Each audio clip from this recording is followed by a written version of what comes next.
Here is a Syracuse football recruiting update.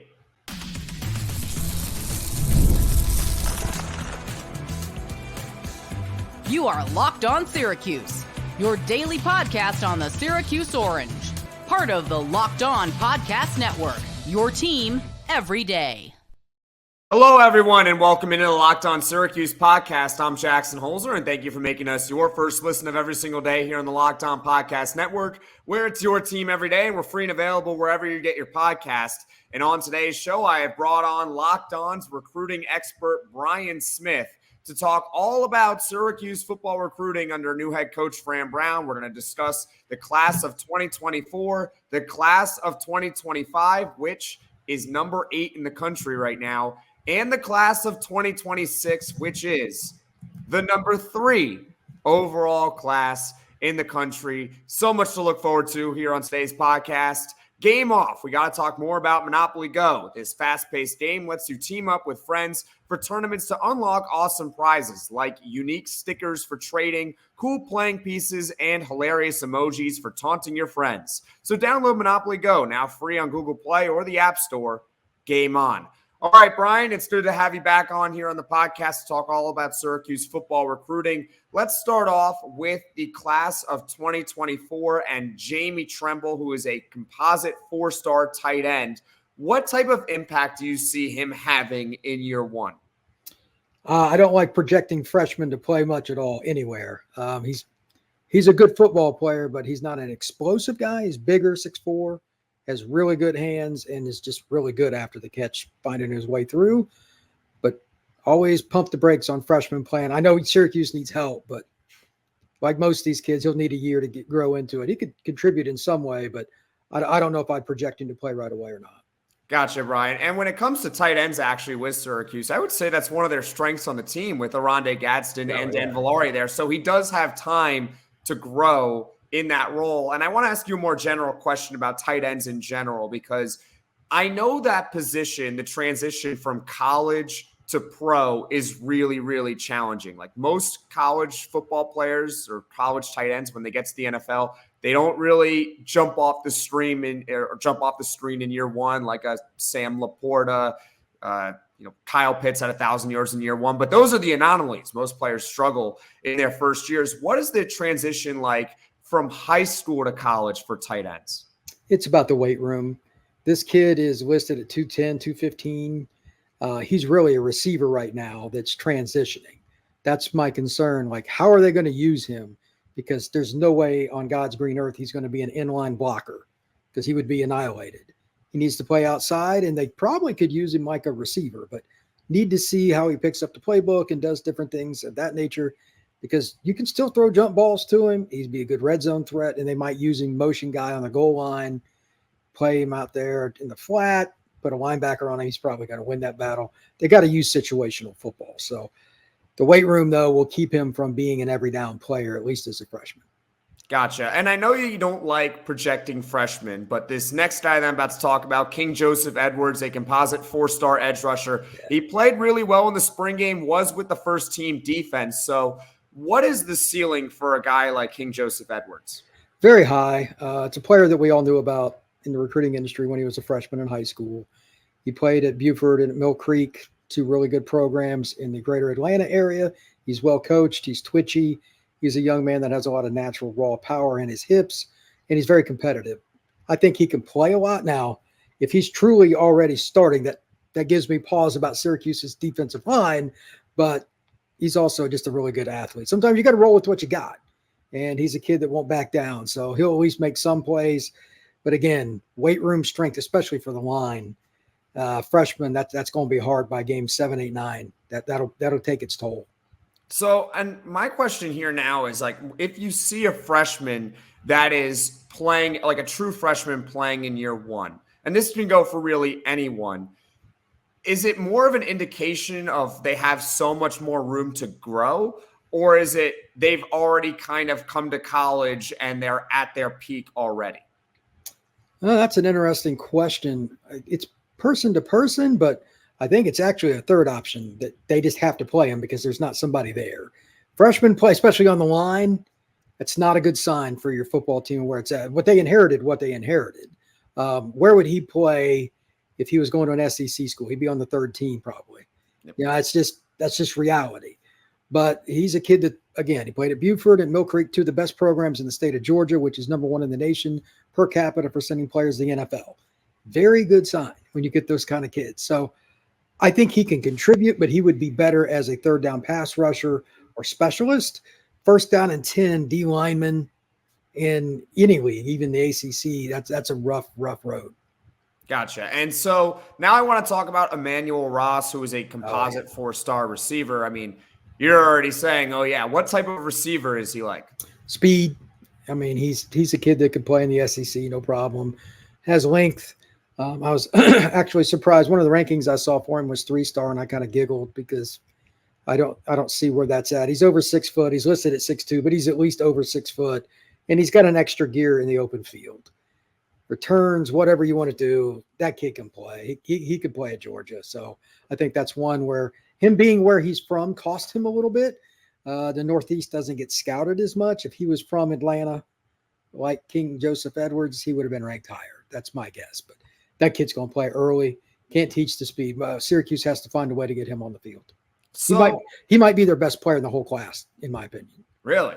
So Yeah. You mentioned something very interesting there about where he's from impacts the ranking. I mean, how does that play into these players overall? Like, if you're just from somewhere, does it automatically give you a bump by default? Well, it's just proximity. If you don't live in the South and you cover recruiting, you better live in Texas or California. You got to go to a game where there's numerous players in one spot. And most states don't have that. There's about 5-6 states in particular: Georgia, Florida, Alabama, Texas, California. Those are kind of the primary where everybody lives. And if you're not going to get as many eyeballs on you. And New Jersey's got good football. Pennsylvania's got good football, but it's like a couple players here, a couple players there. It's just the number of times you see kids. They're like Jeremiah Smith, the number one player in the last class with Ohio State. I saw him probably 20 times because he lived in Florida and he played for a prominent 7-on-7 team. I mean, everybody knew who he was by the time his junior year was over. We all knew where he was going to be ranked. If he'd have been from Minnesota, he wouldn't have been ranked the same. It's just proximity. Okay. That's actually really interesting. So sometimes it's not necessarily about the ability, it's the amount of eyeballs that you have on you. And if you're New Jersey, you're not going to have, obviously New Jersey, there's not as many as football players as there are in Florida. I'm from Florida. Trust me. I've seen some of them. I was near St. Thomas, that powerhouse program. So I'm kind of familiar with, the amount of people that would sometimes be at games. Final one that I want to talk about here for the class of 2024 is Yassine Willis. He's a composite 3-star recruit, and he also flashed in the spring game. Now, he's not going to be the day one starter there. They got LaQuinn Allen, but he does appear to be the running back too. Are you surprised that he's seeing the field so quickly? Not really. He has something that most of the kids I just talked about do not, and that's natural college-ready size. That's a big dude. I'm not saying he's Audric. Oh, he looked big. Oh, yeah. I'm not saying he's Audric Estime, but they're both from New Jersey, and they're built similarly. He's a tank. He's got pretty good nimble feet in traffic, too. Question with him, like every freshman running back, on how much he plays is the following, and it's up to him. Can he pass protect? That is a checkbox that if it doesn't work out, the coach can't put you out there, because if your quarterback's getting swatted, it doesn't end well. Now, 3rd down and 1, good luck to the other team, because it's hard to keep him from falling forward. But to be an every down back, you got to pass protect. And freshman running backs, that'll be something that comes up in fall camp when the coach is asked about it. But that'll be his one task. He can run the ball. That's a good football player. Awesome. And I think that's honestly what Willis's role is going to be on day one. Now, if there's an injury to LaQuinn Allen, that's not going to be very good. But when I saw him used in the spring game, he looks like someone who's going to be a short yardage power back in year one. And then LaQuinn Allen, when he moves on, perhaps Willis will have already developed into being a good pass blocker. Passion, drive, and patience, the formula for winning championships, is also what keeps your ride or die alive. eBay Motors is everything you need to maintain your vehicle and level it up to peak performance. Superchargers, roof racks, exhaust kits, LED headlights, and more. Whether you're into speed, power, or style, eBay Motors has got you covered. With over 122 million parts for your number one ride or die, you'll always find exactly what you're looking for. And with eBay Guaranteed Fit, your part is guaranteed to fit your ride every time or your money back. Because with eBay Motors, you're burning rubber, not cash. With all the parts you need at the prices you want, it's easy to make your car the MVP and bring home huge wins. Keep your ride or die alive at ebaymotors.com. Eligible items only. Exclusions apply. eBay Guaranteed Fit. Only available to U.S. customers. Are you watching Fox Sports or ESPN on your TV all day? Have to turn down the volume with all that shouting? Make the switch to Locked On Sports Today, a free 24/7 sports streaming channel programmed for you every day to bring you the biggest stories without all the screaming. Locked On Sports Today brings you can't-miss analysis, opinions, and news, streaming 24/7 on YouTube or the free Amazon Fire TV channels app. Part of the Locked On Podcast Network, your team every day. We're joined by Locked On recruiting analyst Brian Smith. We just talked about the class of 2024, and now we're going to move on to the class of 2025. Brian, I remember when I first had you on here, and we're talking about Syracuse football recruiting, and it's Syracuse football recruiting. What sticks out to you about the number 8 overall class in the country of 2025? They're not afraid to go recruit kids in the Deep South, battle for kids that they may not normally get. They're in on a lot of them. Some kids committed not. But these are players that even a year ago, Syracuse wouldn't have had any shot with. One of my buddies is a Syracuse grad, and he kind of keeps up with them a little bit. He knows realistic expectations, but he's like, yeah, that's a kid Syracuse will offer early. They have no chance. Well, that's shifted.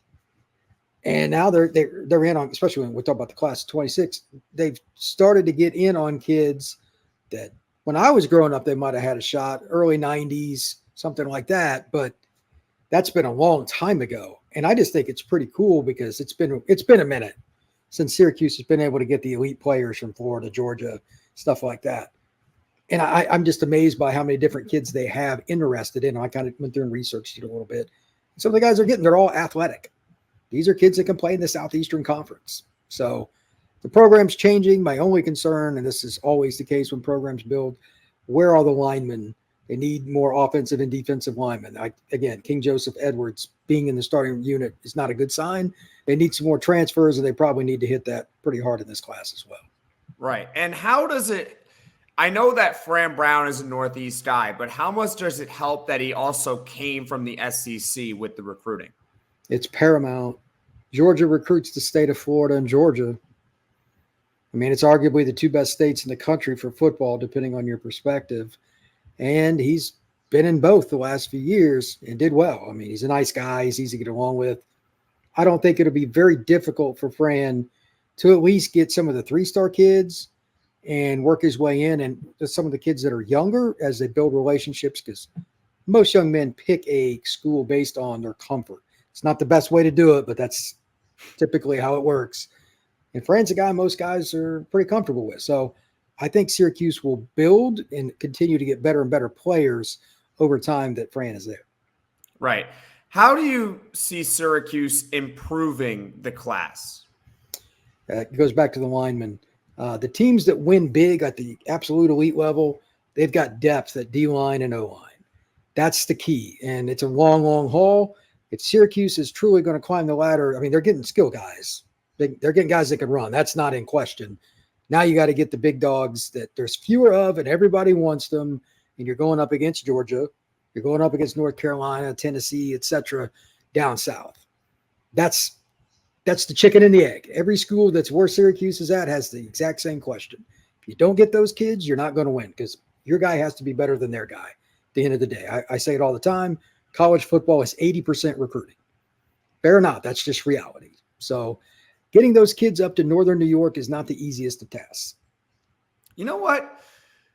I'm from Florida, so you know what? You could go to New York. It's not that big of a deal, in my opinion, there. But I do get your point about the offensive line because I remember watching a little bit of the national championship between Michigan and Washington.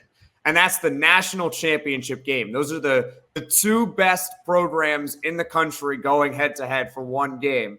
And you could just see the disparity. I mean, Michigan was just mauling Washington at the line, and they had no chance. They had no chance, and you knew right off the bat. And this is something that I've talked about with the Syracuse football schedule. The game that I'm least confident in is the Miami game, because while Miami, they always underachieve, but Miami's got those big boys, and Syracuse tends to struggle against teams that have those really, really solid interiors. So I get your point 100%. They need to definitely attack linemen. But unfortunately, I'm not going to really be asking you about a lineman right now, which is I'm going to ask you about a composite 4-star quarterback, Malik Washington. He is visiting Syracuse in June. How likely is Syracuse to land him? What schools are after him? Well, I mean, that's a really good football player. Like Virginia Tech and a whole bunch of schools are recruiting him. Very mobile, can make plays with his feet and with his brain. I get why he's being recruited by so many different teams. I don't know. Predicting kids to go places anymore, I've given up because of NIL. But Syracuse is getting everybody on campus. They're the new kid on the block that's fascinating because, again, until Fran got there, these are not the kind of kids that would be visiting very often. Brian, I don't think I would have you much on the show to talk about Syracuse football recruiting if it wasn't for Fran Brown. And that's not because of you. That's just because there wouldn't be much to talk about. 100%. But it's kind of cool because I go on shows all the time and the fans get mad that I bring up Georgia and certain schools a lot. And it's because they get all the players. It's 80% recruiting. And like the third team guy at Georgia at D tackle is usually as good or better than the first team guy at most schools. They're going to win. So you have to find a way to pull some of those kids away. And Fran is like, the story may be just like how quickly he did it, because that not only did they get a few kids at the end in the 24 class, but they've already started building, and like Malik and some other guys are going to be visiting. The 25 class is good with the potential to, finish in the top 15 realistically. It'll be in there somewhere. How many people saw that coming? So I think they deserve credit. Malik's just another one of them. If you get them, their old saying is, if he takes an official visit, you got a shot. You can apply that to any school. Fran is an excellent recruiter, and they got playing time to sell, and it's still in an elite conference in terms of it's Power 4, et cetera. There's no reason they can't have top 15 classes, and it's a really good school and all that. It's not hard to sell to parents.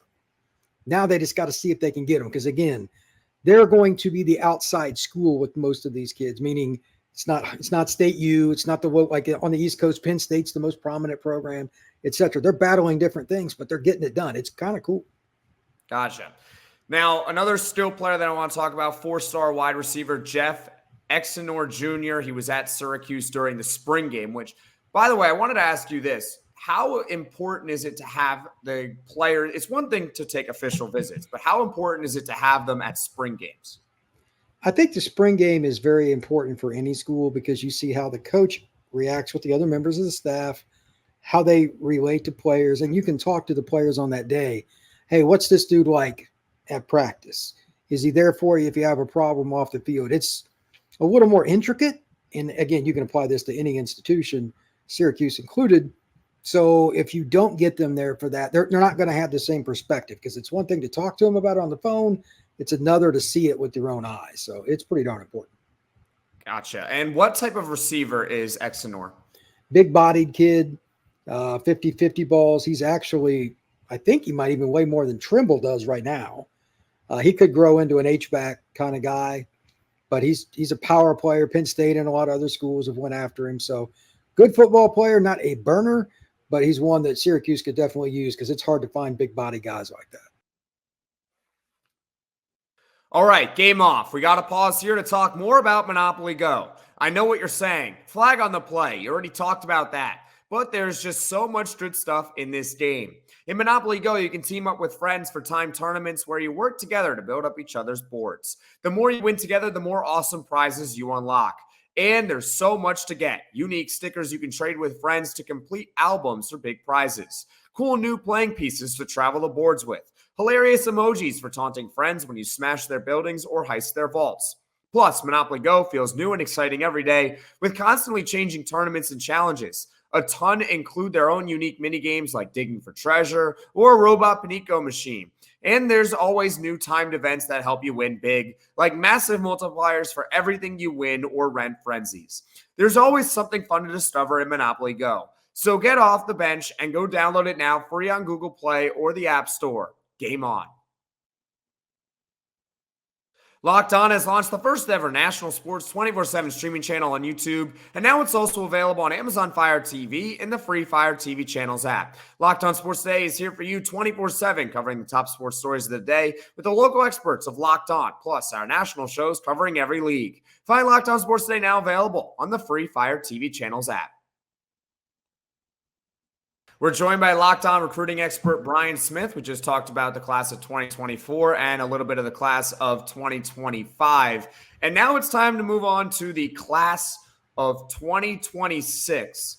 Now, I want to preface it with a grain of salt saying it is the class of 2026. So there is that little, got to hold a little bit here. How often do prospects flip their decision early in the process?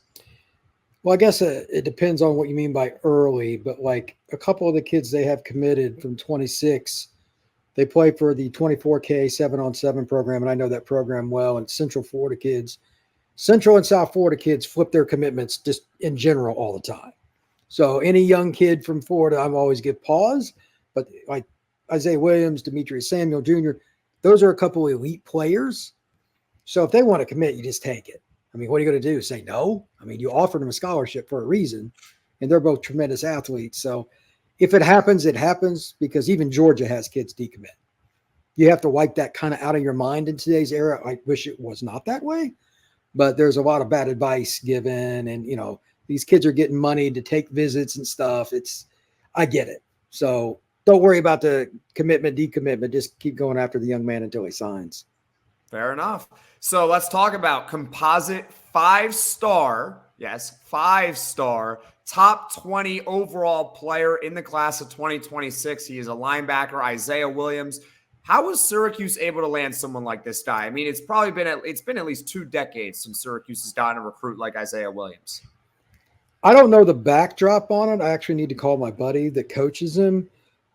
But it's got to be relationship. It's probably somebody that Georgia was recruiting and Fran was recruiting. That would be my guess. Because there's not a lot of kids that are 5-star committed to Syracuse. When I saw who he was, I'm like, oh, it's that kid, Syracuse. I mean, I was shocked, but it's just like you said, they haven't had this kind of young man commit in a very long time, and it's cool again. But he's from just north of Orlando. He's not that far from UF, Florida State, UCF, etc. Miami's going to go after him. That's going to be a pretty interesting situation, because not everybody is, just going to let this kid go to Syracuse. They're not going to be fearful of Syracuse. And he's an athlete that can play outside linebacker, might grow into an edge. He's all the things that colleges are looking for. So this will be a battle for the Cuse. Interesting. But would you say that they have the upper hand given that he's already committed, or is it like what you said that? Yeah, okay. So, I mean, you'd rather have him committed than not. So that's been my mindset, but it's the class of 2026 here. I mean, I mean, these kids are 16 years old right now making these decisions already. So it is kind of I hate to sound like the Debbie Downer here, but it is class of 2026. And I have to be a little bit honest here.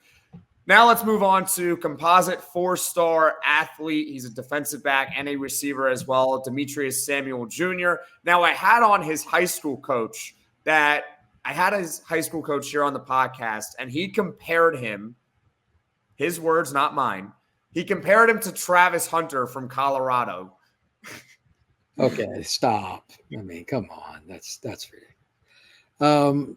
Travis is the best 7-on-7 player I've ever seen. And he's one of the best high school kids in pads I've ever seen. He made 4-star kids look like they were in cement.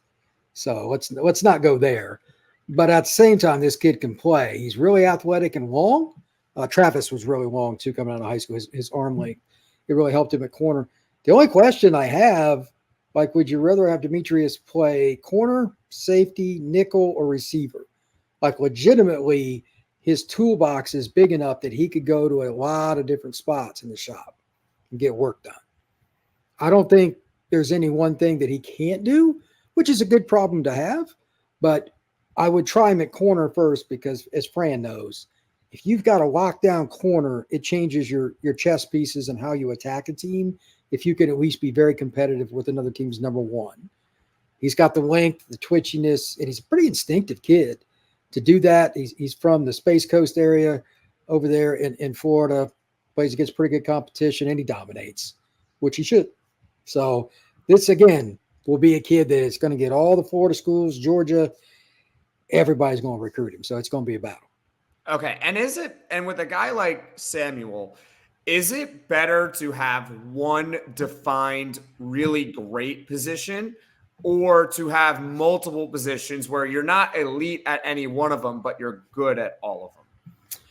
That's an age-old question that people argue about. I don't know if I have a definitive answer. It used to be like 30, 40 years ago, all the best players would play like free safety and quarterback or running back. But with the passing game the way it is, it's a little bit different now. I hope that most kids play both ways if they're dominant. Like, the kids we're talking about committed to Syracuse in the 26 class, these are really good players. Like Penn State, Texas, Alabama, whoever, they can get offers from those schools. They should play multiple ways because if I had them in my high school and you were that good, you're going to play both ways for me. That's how I would look at it. And it's going to give them knowledge of how to attack somebody once they focus in on a spot. So I would lean towards playing more spots, but there are certain teams that are so good a kid only plays one because they got 15 kids at Power 5. So like Buford, Georgia or something like that. That's different. So this kid doesn't play that kind of program. So he plays multiple spots. Okay. And one more player to talk about here in the class of 2026, composite 4-star running back, top 300 player overall, Deontay Sheffy. How can he improve his game as he is right now, 16 years old, but by the time he gets to campus? Lifting weights. Nice. He just needs to get stronger. He's twitchy. He's naturally not just good at going through traffic. He makes some guys look kind of bad. His film's fun, and he's got some speed to him. As he gets bigger, faster, stronger, he's just going to be more difficult, especially inside the tackle box. And he's a guy that could play corner. Like we talk about versatility, just athletically speaking, you could at least play him somewhere in the secondary, probably at corner. And corner is the hardest position athletically to play. So you've got an upside guy here. Nothing wrong with that. And it's ironic because he lives right outside where Penn State is. So I don't know if that's going to stick or not. I don't know if Penn State's going after him, but it's kind of ironic because it used to be Penn State and Syracuse butted heads a lot in recruiting. Maybe that's going to start happening again. Well, it might already be starting happening given where they are in the rankings and Fran Brown coming in. And I remember, I think the first time I ever had you on is the first focus was to get to that Penn State level, or just on that somewhat competition for him. It's not to be, it's one thing as a Syracuse fan or whatever to be like, I want to be like Georgia. There's only one Georgia. That's just how it is. But if you can be Penn State in recruiting, you're going to field some pretty good rosters here. Brian, before I let you go, is there anything else you'd like to add? The only thing I would say is Syracuse fans should be very happy about where things stand because they're way ahead of the curve. Now, this season may not go great, but this is a process. This is probably at minimum a 3-year process to get them where they need to be, but the portal can help them, so it makes it always a little bit more of an asterisk. It's just amazing where they're at compared to most schools. Like 26 recruiting, they're ahead of schools that have been in the playoffs and stuff. So it's pretty interesting. Well, Brian, thank you for taking the time and jumping on the podcast. Thank you, sir. Appreciate it.